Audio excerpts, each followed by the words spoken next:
الله أكبر الله أكبر، لا إله إلا الله. الله أكبر الله أكبر ولله الحمد. الله أكبر كبيرا والحمد لله كثيرا وسبحان الله بكرة وأصيلا. أنا والسعادة عليكم. كل سنة وانتم طيبين، كل سنة وانتم فرحانين، كل سنة وانتم متهنيين. ان شاء الله يا رب العيد الجاي تبقوا كده بإذن الله كل أمانيكم متحققة، وتبقوا ان شاء الله على جبل عرفات. ربنا يا رب يقبل كل دعائكم، اللهم امين، ويجعلكم دايما في صحة وسلامة وخير يا رب. ده تحضيراتي للعيد يعني. حبيت اشاركها معاكم. لو اول مره تشوفوني، انا رؤية، مصريه عايشه في تركيا. لو عجبكم الفيديو ما تنسوش تعملوا لايك، وبس لو ما عجبكوش اعملوا ديسلايك عادي خالص، يعني مش مشكله.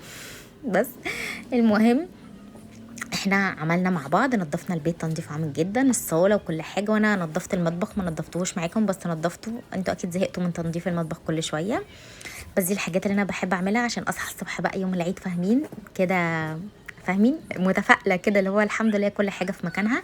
فاول حاجه دي اوضه البنات. حبيت ان انا اغير لهم. انا بحب كده اغير الملايات حتى لو مش شرط ان هي حاجه جديده، لا. بس حاجه مثلا بقالي فتره ما حطيت لهمش وبحطها لهم. فرتبت بس اوضه البنات كده وحطيت لهم بقى ملايه نظيفه كده وكفر لحاف. انا بنتغطى دلوقتي بكفر اللحاف لان الجو زي ما انتم شايفين حر كده شويه، فانا مش بنتغطى بقى بالشلت خلاص للحافه والحاجات دي وكده. وكمان مش بشغل لهم مروحه ولا اي حاجه، فمش بحط لهم كمان حاجه تقيله يعني. بس وبعدين اللي هو عارفين التلميع ده، اللي هو انتوا تحسوا كل حاجه نظيفه، بس اللي هو عارفين التاتشات الاخيره دي. بس لمعت لهم كمان الارض وفردت لهم السجاده وكده. اوضه البنات خلصت وعطرتها كمان. بس فدي كده خلاص حاجه وخلصنا منها. الله أكبر، لا إله إلا الله. الله أكبر الله أكبر ولله الحمد. الله أكبر كبير. دلوقتي دخلت على الصاله. احنا جه حبه تراب كده من كام يوم، وكمان انا لما نظفت البلكونه معاكم فبرضو حسيت ان في تراب دخل برضو للصاله كده، لان انا الصاله برضو عندي بصه على البلكونه، واوضه البنات برضو بصه على البلكونه، يعني انا الصاله واوضه البنات الاتنين باصين على البلكونه. فطبعا شفتوا البلكونه كانت عامله ازاي. فانا بس حبيت اعمل عارفين تلميعات اخيره كده بس. فلمعت المكتبه برضو، وخليتها كده عشان البيت بقى هيقعد كام يوم بقى انا مش هعمل اي حاجه، عارفين اللي هو كل حاجه مغلقه. بس كل سنه وانتم طيبين بجد والله، يعني نفسي كده يعني ربنا يحقق لكم كل اللي بتتمنوه ان شاء الله، واكتر كمان من اللي بتتمنوه. دعت لكم كتير ويا ريت تكونوا ما نسيتونيش في دعائكم. ربنا يكبر بخاطركم يا رب كلكم. بس فبعمل كده فاهمين، شايفين التلميعات الاخيره اللي هو ماشيه كده على اي حاجه بالوايبس كده. انتوا عارفين ان هو صديق الصدوق، فبلمع حتى الشجره كمان لازم نلمعها، يعني هي الشجره ينوبها من الحب جانب ولازم تتلمع.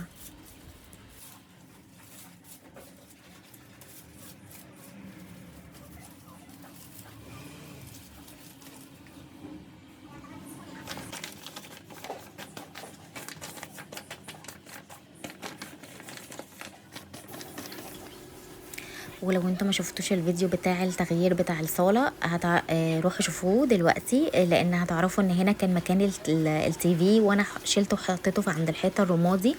فهنا عارفين كان في مكان لون كده غامق، ما كنتش حباه، فجبت المكنسه البخاريه وقعدت بقى انضف كده فاهمين، اشيل بقى اللون الغامق ده. وكمان جبت الاداه دي برده موجوده مع المكنسه اللي هي بتكوي. فحبيت ان انا اكوي بيها الستاير عشان بصوا هي انا غسلتها برده معاكم الفيديو اللي قبل اللي فات.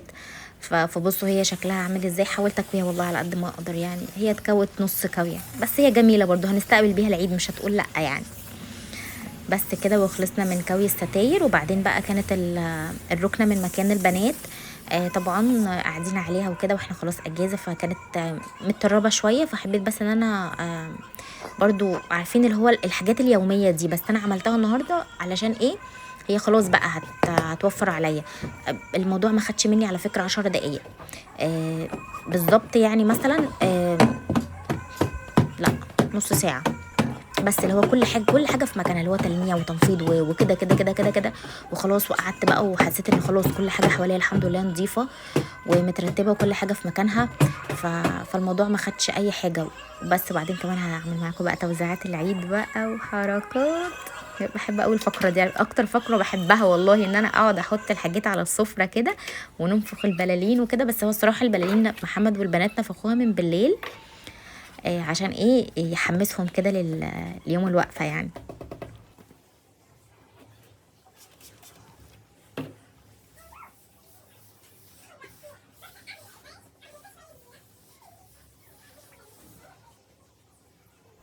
والمكنسة اللطيفة بتاعتنا نشفط التشفيطة الجميلة ونبقى كده خلاص، ونلمع كده تلميع برضو للباركيه، ونبقى كده خلاص خلصنا كده. احنا نقول اهلا يا عيد، اهلا.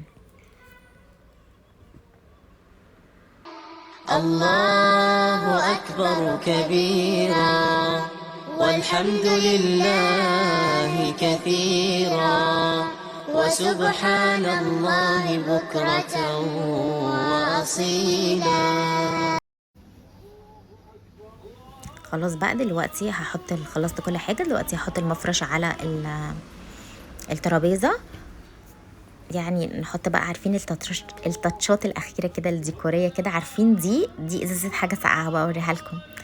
انا رحت غسلتها كده كويس وحطيت فيها الورد ده، حسيت ان هي شكلها حلو كده بكتير، اجمل بكتير يعني. قولوا لي ايه رايكم؟ من حاجه ساقعه خليتها فوزه، مش هتتخيلوا صح؟ انا محمد اصلا فاجئت، قلت له انا جبت فوزه جديده، يقول لي بجد؟ قلت له اهي. بص لي كده قال لي بس انت ما نزلتيش، قلت له لا دي ازازه حاجه ساقعه.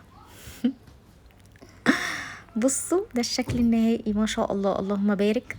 بجد النظافه يا جماعه والله العظيم كده كده يعني بتحسس انا خلاص كده، انا كده مستنيه العيد، انا خلاص لبست بيجامه العيد وقاعده مستنيه العيد.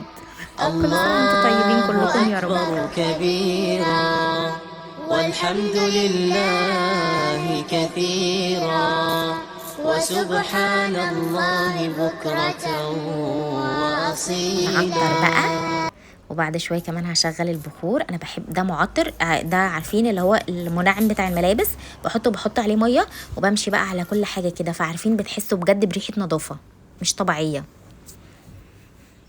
وكنت طبعا مشغله اللي هو فاهمين التكبيرات كده، وشايفه الحجاج يعني. يا رب يا رب يعني اوعدنا يا رب ان شاء الله السنه الجايه نبقى كلنا على جبل عرفات يا رب.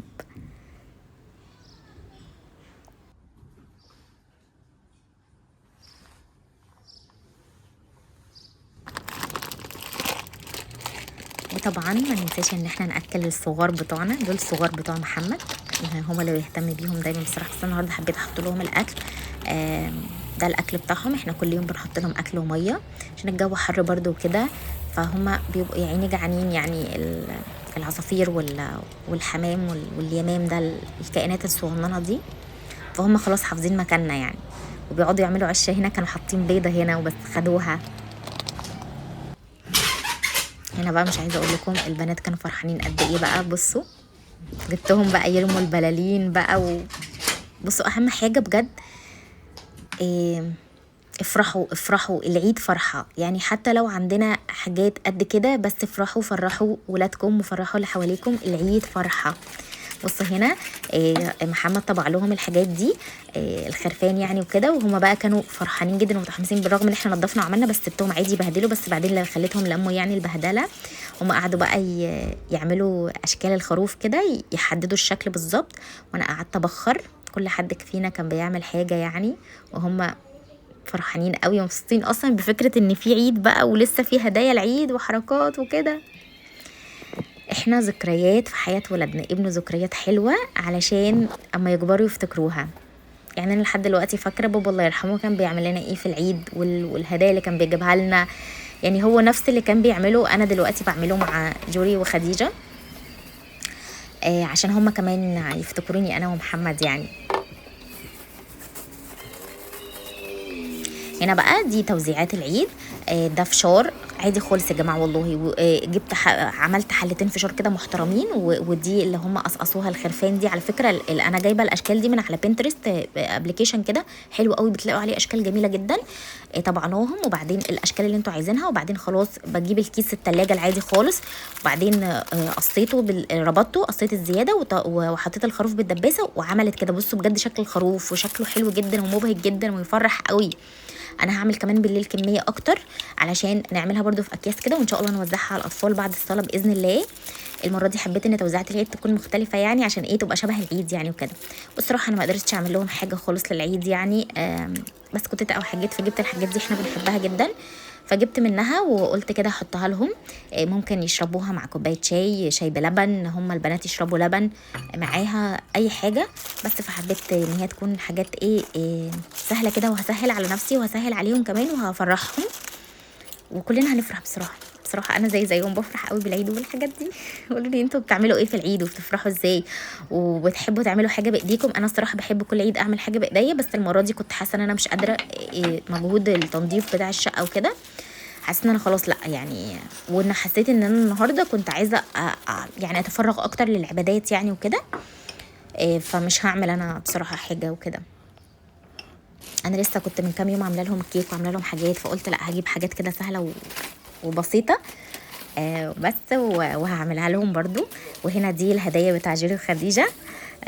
انتوا عارفين ان انا كل عيد متعوده ان انا لازم اجيب لهم هدايا واعملها لهم يعني. دي عاده ربنا ما يقطعها، عاده ربنا يحفظهم لي يا رب ويبارك لي فيهم ويحفظ لكم اولادكم.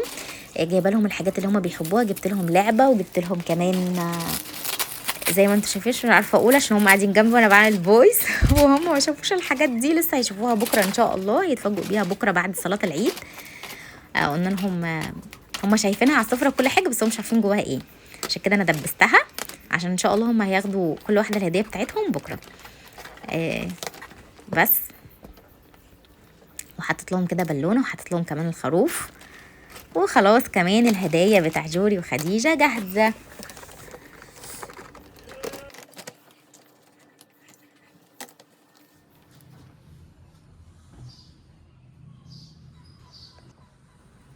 بس كده وسفرة العيد تبقى جاهزة وخلاص يعني. هي بسيطة كده، حاجات بسيطة حطيتها واحنا نفرح بيها وهم كمان يفرحوا بيها جدا، وخلاص كده. وكل سنة وانتم طيبين. استنوا بقى تشوفوا بيجامة العيد بتاع جوري وخديجة. الله أكبر الله أكبر، لا إله إلا الله. الله أكبر الله أكبر. ودي البيجامة بتاعت العيد بتاع جوري وخديجة، وخلاص كمان هيلبسوها ان شاء الله بكره بعد الصلاه، نروح نصلي ونرجع بفستان العيد، وبعدين نرجع نلبس بيجامه العيد. وكل سنه وانتم طيبين ومتهنيين وفرحانين. وكده الفيديو بتاعي يكون خلص، واشوفكم الفيديو الجاي على خير، ودمتم سالمين وامنين، ومع السلامه.